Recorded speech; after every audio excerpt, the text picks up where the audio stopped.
नमस्कार शेतकरी बांधवांनो, राज ठाकरेंमुळे नवीन कर्जदार शेतकऱ्यांची कर्जमाफी व मदतीचा मार्ग मोकळा। पाहूया संपूर्ण बातमी। महाराष्ट्राचं सर्वात मोठं नेतृत्व म्हणजे राज ठाकरे। सध्या एकनाथ शिंदे आणि राज ठाकरे यांची भेट झाली। निमित्त होतं युती संदर्भात, मात्र चर्चा ठरली ती शेतकऱ्यांची। मनसे अध्यक्ष राज ठाकरे यांनी मुख्यमंत्री शिंदे यांच्याकडे राज्यातील शेतकऱ्यांना सरसकट कर्जमाफीची मागणी केली। तसंच राज्यात मोठ्या प्रमाणात दुष्काळ असून शेतकऱ्यांना या सरकारकडून मदतीची अपेक्षा आहे। त्यामुळे राज्याचे मुख्यमंत्री म्हणून आपण बळीराजाला वाऱ्यावर सोडणार नाहीत, ही अपेक्षा आपल्याकडून आहे, असं राज ठाकरे म्हणाले।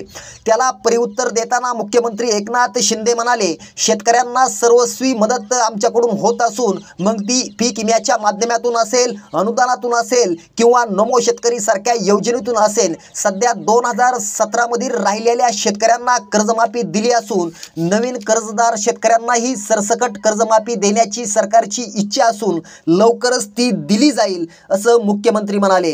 राज ठाकरेंच्या या मागणीला शिंदे नक्कीच विचार करतील अशी अपेक्षा शेतकऱ्यांना आहे। याविषयी तुमचं मत आम्हाला नक्की कमेंट करा। हा व्हिडिओ आवडला तर नक्की शेअर करा।